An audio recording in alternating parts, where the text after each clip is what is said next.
Hey, hi everyone. This is Sai from LetsUpgrade. So let's talk about how to get your certificate. It's very simple. You will see two links in the description. Number one is the place where you have to go and mark your attendance. Marking your attendance tells us like, okay, you are a legit student who have attended this particular session.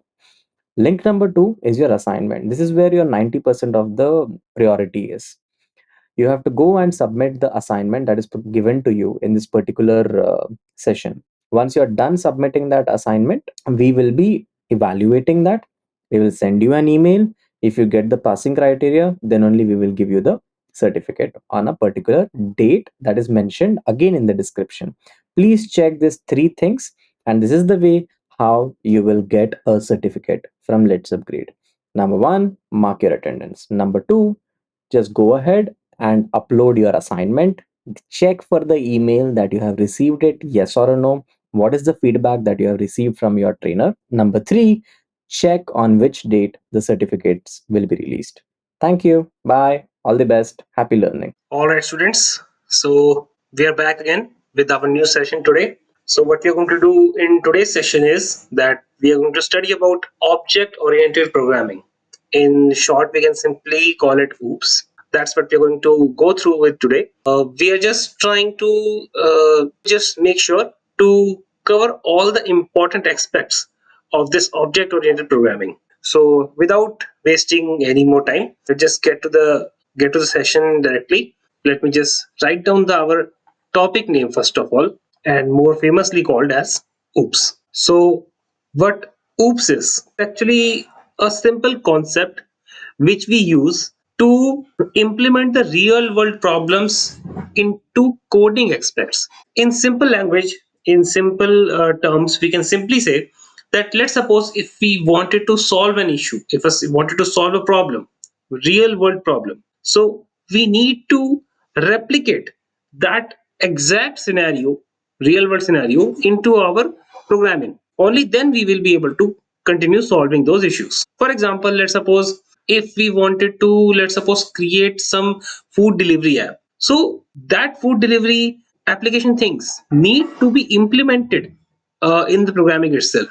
Like, we need to have an entity called as food, we need to have an entity called as delivery boy, we can say, we need to have an entity called as restaurant and things like that. And in between we are going to have processes like getting delivery, receiving payment, submitting feedback, things like that. All those things have to be implemented and have to be clearly defined in our programming. For that purpose, we have this object oriented programming. And Java itself is actually a Java. Oops is actually another major concept within Java as well.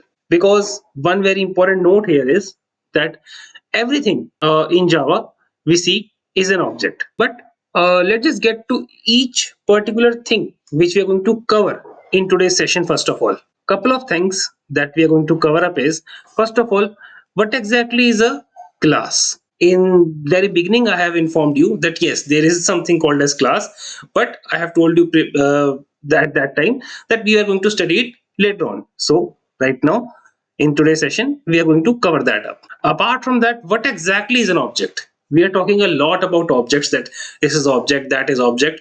What exactly is an object? Those things we are going to cover. Obviously, along with those, how are we going to use those? That is also another thing. Now, also we have a class. Inside a class we store a lot of things. What are those things? What is the name of those things and how do they work? Those things like that also we're going to cover. Let me just name those ones. Those things can simply be defined as, first of all, constructor. That is one very important thing that we use inside a class. It has its own purposes, it has its own reasons to it has its own syntax and everything. Another one is method. You can call it method or you can call it function, both are fine. Might have heard about it. Another small concept that we also have here is error handling. How do we do that? If we are facing some issue, we are facing some error, or you can say exception, then how exactly we are going to identify those? How exactly we are going to catch those issues? And then how do we resolve it? Things like that. That also we are going to cover it up. So without wasting any more time, let's just get to it. Starting with the very first part is classes. Very first thing would be What exactly is a class? So simple definition, let me just write it down. Simple definition of a class is, a class is simply a blueprint, or you can say template, which is used to create object. Let me just explain this to you first of all. That is, let's suppose we have created a class, assuming that, let's just imagine that this is what a class is. As an example, I'm going to simply mention that, let's suppose it is a class which is containing some number of things.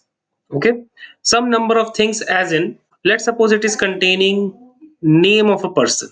Okay, let's suppose it is containing email id of that person. Let's suppose it is also containing a phone number of that person, and also let's suppose it is containing age of that person. This is all the attributes. This is called as, these things are called as attributes. So let's suppose these attributes are present inside a class. Now this is going to work as a blueprint to create multiple other objects. Just like a real world example, let me just give you. Let's suppose a shoe company is there. Let's suppose a shoe factory is there, where they want to create a particular type of shoe. Assuming Air Jordan, very famous shoes. Let's suppose we have a die as in one steel blueprint we have of a shoe, of design of that shoe. Once a company create that, and using that blueprint, it creates thousands of copies of that particular design of shoe. That steel die is simply called as a class. You can consider it as a class. And thousands of copies which are getting created using that die are called as objects. That means using one particular class, you can create multiple things which is of same type. That means I can have, I could have created object 1, which is going to contain exact same information which I have mentioned here. That is, let's suppose one person name Raju, email ID raju at the rate gmail.com, phone number, let's suppose 1234. Let's suppose this is called as one object. I could have created another one. Let's suppose object 2 is also created, which is again going to contain exact same things but with real data. That means, let's suppose this time it is Bhim, and let's suppose bh at the rate gmail.com is its email ID. Let's suppose phone number we have 3456, assuming random data, and age, let's suppose 19, things like that. Using this one class, I have created two objects. I could have created thousands of more, etc., but it is going to contain the similar kind of data.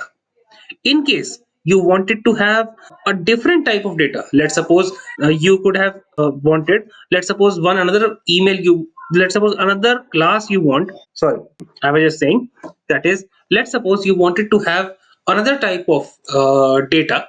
That suppose you could have created another class which is containing, let's suppose, name and age only. These two things another class is containing. So using that class, you will be creating other type of objects which will be having only these two data.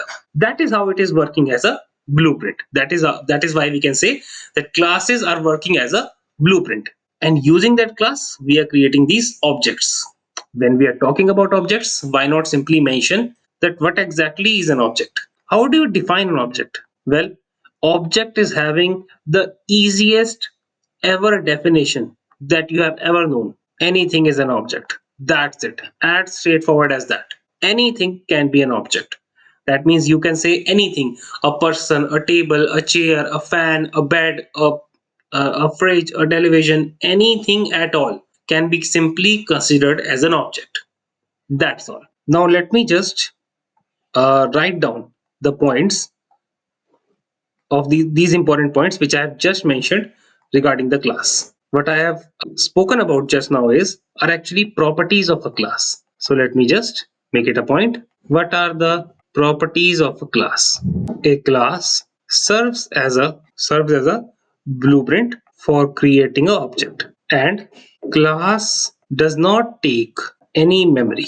What takes memory is an object, but class, which is a blueprint, does not take any memory at all.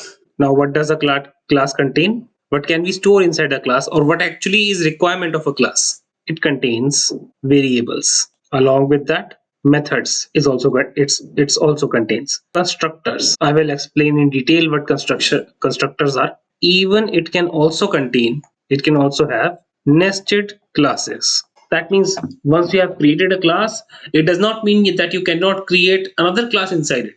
Nested classes are also valid, just like nested if else condition you have, just like nested loops you have. Similar to that, nested classes are also available. You can have a class inside it which you can also create a class. Another thing that you might have heard of, that is also a very important part. One more thing is destructor. Yes, you might have heard about destructor before. If you have heard about constructor, then you might have heard about destructor as well. But one important point is destructor is actually not present in Java, not for Java. In C++ it is present, yes, for sure. But in Java, destructor is actually not required. Whatever its function might be, but it is simply not required in Java. Why is that? Because we have something much more efficient inside Java language, which actually replaces the destructor. Let me just write down about that as that thing as well. What exactly that thing? Just simply write it down as a note. Java does not need destructor because we have garbage collector in Java. This is one thing that we have in Java which is not present in C++. That's why in C++ you manually have to destroy things when you want to. But in Java, what you can do is you can simply leave those things as it is, and garbage collector will take care of those for you. Whichever things are not necessary, any leakage of memory will be simply removed automatically by garbage collector. That is one very important major feature that Java language have as compared to C++. So we have got to know about the garbage collector. Similar thing I would like to mention here is that class defines the behavior of an object. That how will an object will look like, what things an object will contain, how will it function, what things will it return, how it works. All those behavioral things are defined by a class only. Because obviously, as we have already mentioned, that it is a blueprint, and anything created from a blueprint will work just like a blueprint only. Please make sure to note these important points, as these are going to work as a basic points. These are going to works as the most important points of this entire topic. So I hope you must have paused the video and noted down these things. If you did, we can just simply continue for, and I can simply mention how exactly theoretical part I think would be enough for now. That is, but for now, let me just mention what are the actual components of a class, and what it is syntax looks like. First of all, obviously, how do you define a class? So simply class declaration. This part I think you guys must have already aware about that, because whenever we are writing down any Java code, we are always having a class itself. What we can do is we can simply mention public and then class keyword and then simply name of our class. So I'm just going to call it my class. Anything you can name it, totally up to you, totally depend on what a class actually looks like, what is it actually containing. From here it is starting and then up till here it is going. So closing, opening and closing curly braces, this is what syntax of a simple class looks like. Please make sure to note it down that this one is a keyword and you cannot use it anywhere for any other purpose. This is what a class is. That is how we define a class. Now, what exactly can be present inside these classes? Second thing is, either you can say fields, which are going to be the entities inside a class, or you can also say instance variables. These are the things which you defines inside a class. And what is its syntax looks like? It is going to be pretty straightforward. Exactly same how you define a variable, similar to that only. But apart from, you have to mention an access modifier as well, just like here what we did. I'll let you know about these as well.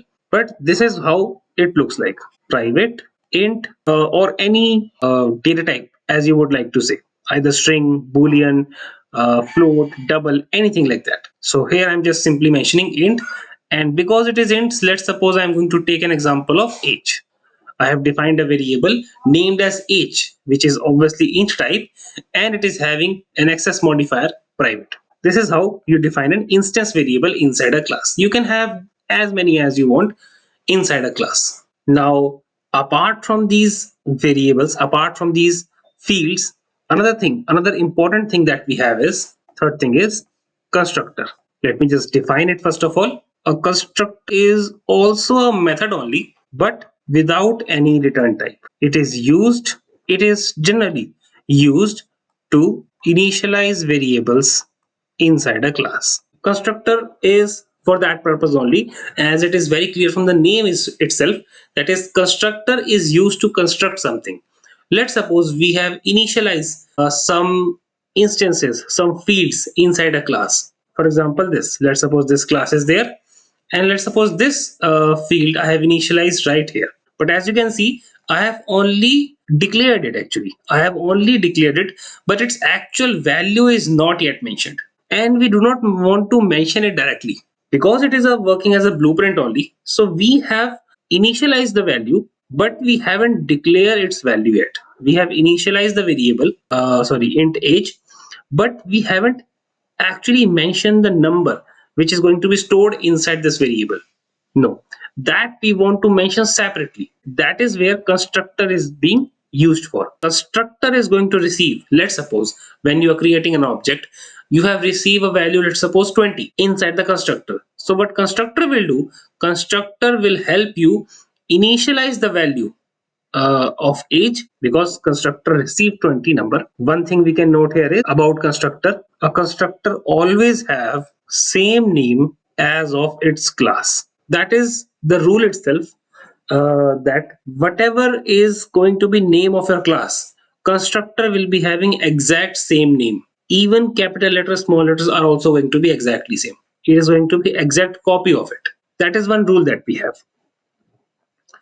Let me just show you the syntax as well of how a constructor will look like. Let's suppose if I use exact same class which I have defined in the previous page, and I'm going to name it as my class. Now inside this class, we can define a constructor. Let me just write it down like a comment. Constructor, this is how a constructor would look like. We can simply say public, and then whatever is the class name, that is my class. And now it can simply accept any value. Let's suppose for now it is going to accept int. Our constructor goes from here to here, and our class goes from here to here. This is what the syntax of our constructor looks like. How do you define, how do you see that this is a constructor? Because this function thing does not have any return type here. Normally a function will be having a return type, say like void, int, float, boolean, double, or anything else. But here it does not contain anything. There is nothing present, no return type present here. That is why we can simply say it is a constructor. That is how we identify a constructor. Let me just mention it right here. There is no return type. One more thing I just like to mention here is this particular thing which I have passed here, this parameter which I have passed inside a constructor. This thing is optional. You can have it, you cannot. It is totally up to you. Also, you can have multiple constructors inside a class. For this time, for right now, we have already passed the value here. So let's just use it here as well. As I have told you, that let's suppose we have initialized a variable inside this class. Let's just say I have initialized private int age here. It is declared actually. We have declared a variable, but its value is not initialized yet. So let's suppose this age variable and this age are two different things. One very important point. Many people get confused in this one. That is, this age and this age are two different variables. Those are not same things. Please keep that in mind. So I wanted to simply, whatever number we are going to get here, let's suppose 20 we are receiving inside this age variable. So this one is not defined yet. I would like to define it. How do we define that? We have defined it like this. This dot age is equal to, now this is a very important keyword again. In many interviews, interviewer might directly ask you that how do you define this? That's all. This is what they are talking about. So this is one very important keyword. Just make sure to Google it from your end as well and try to read about it as much as possible. It is Very simple. It is not that hard, but it is very, very important. If we are already talking about what an interviewer might ask, why don't I just simply mention you here? What are some important keywords that you can search about, and simply they might they might be having very, very high chances to appear in an interview in case you are preparing for one. Well, you can say some important keywords. First of all, new. Obviously, this is the far most important keyword that you should be totally aware about. Second one, I have just mentioned it to you. This, another important keyword. One more important one is static. If you just study about static in depth, you will be easily able to understand many other concepts as well. One another important keyword you should also know is final. And last one I can just give you is super. That is another keyword that we have. That's it. These are some of the most important keywords that definitely have appeared many times in many interviews, and sometimes some of these variables caused some students to get failed as well. So we do not want to be in that category. So definitely before appearing in any interview, we will make sure to search about each of these keyword and make sure to write down its purpose, definition, and how do we use it. Things like that. Keep in mind, and it will be good. You will be good to go. Also, just make sure to write down the syntax of this class as well. I have defined this class. I have given an example only, but make sure that you're writing down all these things. Although I'm definitely providing you notes as well, which I'm writing right now in front of you, but I would simply say it is going to be much better if you're going to write down the notes by your hand itself. Whenever you are looking at this video, going through this video, make sure to create the notes with hands by yourself. Although you can save my notes as well, that is totally up to you, but writing down your own notes is also going to be very important. That is what my experience is. Whenever you write down with your hand during the class, so you actually remember it for the longer period of time. So that is actually better. So now we have already talked about constructor. Why not we just simply go ahead and mention about another aspect which we use it, another thing that we use it inside a class: methods, or I can say even functions. All of these important points are completed. I will make sure create a fully fledged class which is going to contain all the things a normal class should be containing. So you will be having a very good example at the end of this session, till the end of this session. Now, what does a method do? Method is simply responsible for defining the behavior of our object. Method simply provides us the functionality. That means how our behavior, how our class or object will behave. Like, let's suppose if inside a class I do have plenty of things. I do have my variables, I do have name, age, email id, phone number. What do I want to do with these entities? Those entities are there, I'm totally fine with that. But method is going to be responsible about what exactly is the process, what exactly we are going to do with these variables. Let's suppose I wanted to store the name, I wanted to send response to the email, I simply wanted to call the phone number, and I simply wanted to also store the age as well. Let's suppose some things like that I wanted to do, and at the end I want to print all those things. So things like that will be performed inside a method. Whatever your logic is will always be present inside a method. And what will be the syntax of our method will be same as that of our normal method. That is, you can simply say public void, let's suppose, display. I am going to simply name this function, name this method as, and inside this, let's suppose I simply wanted to print something. System.out.print. For now, let's suppose I have printed hello only. I could have done a lot more than that, but let's suppose for now I have simply printed hello. So this method is responsible for printing hello inside a class. So now, as we are aware about methods and functions, one more thing, one last very important thing also we have inside a class, that is access modifiers. What are access modifier? What are some examples of access modifier? Well, these are called as access modifier. Public, which we have talked a lot about. Apart from public, we also have private. In Java, we are talking about. We also have private. Then we have default as well. And one more that we have is protected. These four access modifiers we have our Java language. Each of the access modifier is having its own functionality, its own range. First of all, let me just give you a simple definition of access modifier.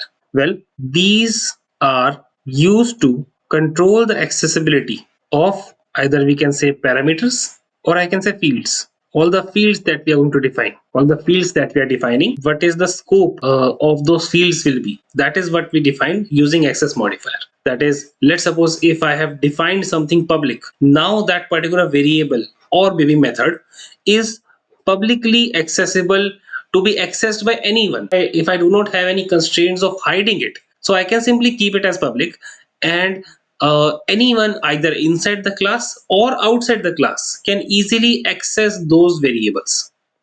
Let's suppose if I defined something as private, so that is what we do not want others to access. Like we do not want it to be accessed outside the class. Let's suppose, for example, password. Some variable password is there which is containing password of each of the user. We do not want it to be present to everyone. So we just define test private, and now it is non-accessible from anyone outside the class. Inside the class, we are still able to access. If you need some other different functionalities, then this default and protected is also there. Each of it is having its own giving the access. Okay. So if we are now aware about what access modifiers also are, we are aware about methods, we are also aware about what constructors are, we are also aware about class declaration and fields or instances or variables you can say.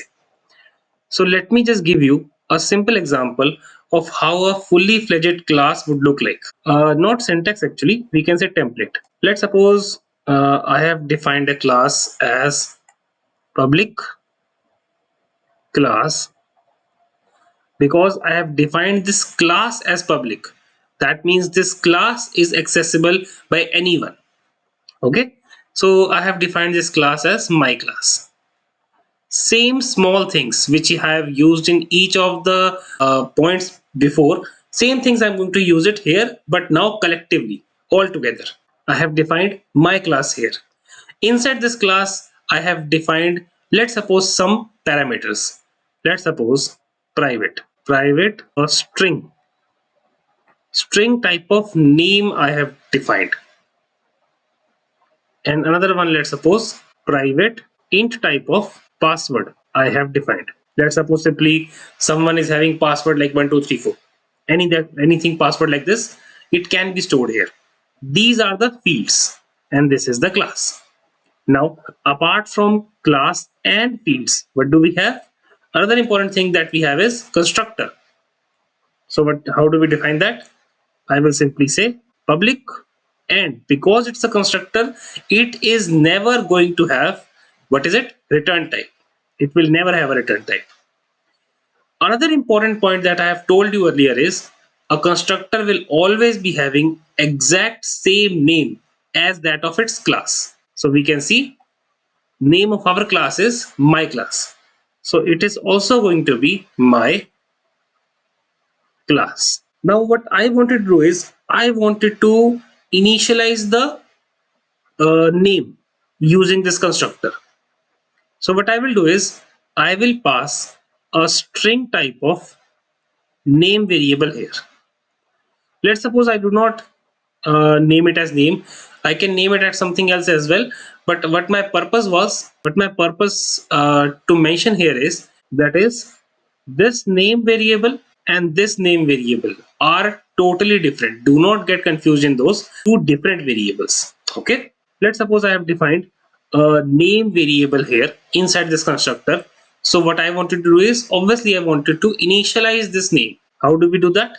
Using this keyword, this dot name is equal to name. Now here I have used two name variables. Which one is which?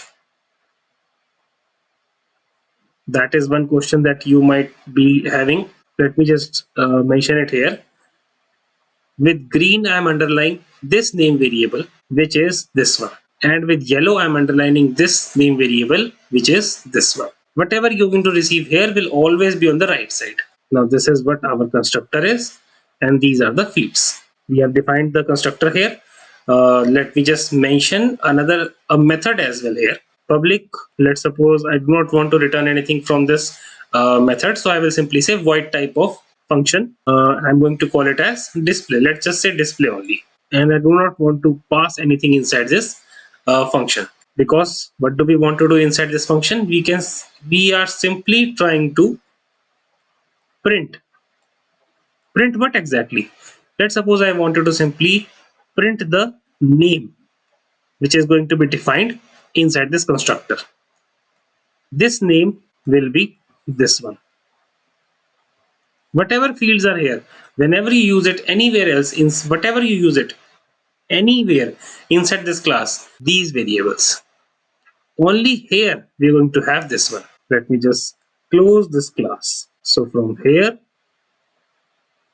till here, we are having this class, and this is where we are having this method, and these are called as fields. Now this is what our normal class looks like, a simple basic one, but this is what a whole structure of an actual class looks like. Please make sure to note it down. Now if you have noted that down, there are a couple of points I would like to mention here. Is not points, actually we can say rules. Whenever we are trying to create a class, there are some rules we have to obey. Let me just name those rules first, one by one. First of all, and the most basic one, the class keyword should be used. Without class keyword, you cannot define a class. As simple, as straightforward as that. The name of a class should always be uppercase letter. So that means whenever you're going to name a class, whatever its name can be, make sure the first character of that class name will always be an uppercase letter. That's all. That is a rule. Also, a Java file can contain any number of classes. You can have as many classes as you want inside a Java file, and you can also have as many classes inside a class as well. So nested class are also valid. This last point I don't think we need. So I was thinking about inheritance type of topic, but because that we haven't studied, so I would say let's just not mention about that. So I think these many rules would be enough. Yeah, but I would definitely like to mention type of class, major definition, major categorization of a class. Well, majorly two types are there, broadly talking. So one is user defined class and a predefined class. What a user defined class is? User defined class, I have given you example just now only. This one, which I have just created, I can simply mention that one here. My class, I can say. Like we are the user and we have created a new class. That is what a user defined class is. And a predefined class, what exactly is a predefined class? Predefined, or you can say inbuilt class, also you can say. What are those? Some straightforward examples would be a linked list. This is one very good example of a predefined class. Also, you can say a scanner, which we have used to take inputs, etc. These are the classes. These are some of the classes which are already defined, and we do not have to create it again and again. These are also classes which are having their own properties, their own methods, their own variables, which we directly use. We do not need to create it again and again, because Java developers have already created those, and we can directly use them by calling them. That's it. So I would say that these are some of the very important things which I have already mentioned about all these pages I have created. About these are some important points which I have already mentioned regarding OOPS concepts. Class I have defined, properties of class I have mentioned. I have also defined what are the components of class. We have class declaration, we have fields or instances, you can say. Then we have constructor, which is another very important point. Apart from that, I have also mentioned that these are some important keywords that we have, which I would suggest that you will go ahead and Google it from your end as well once. In case you have a doubt, you can just get back to me or in the comment section, wherever you can just mention your doubts. if those doubts reach out to me, then I'll definitely respond with those as well. Another thing that we have also studied just now is methods or functions. What are the syntax of methods and function, and also access modifiers. What is the accessibility of each of the access modifier that we have? What is the ranges of those access modifiers? Things like that. At the end, I have given you a very good example of a class, of an actual whole class, how it looks like. And then we have some important points mentioned here about rules. What are the rules of how do you define a class? These are some important rules to keep in mind whenever you are defining a class. So I would say yes, that is it for now. We are going to just wrap up this class as of now. Remaining, you can just ask your doubts. Just try to discuss or maybe Google as well. Thank you very much for attending the class.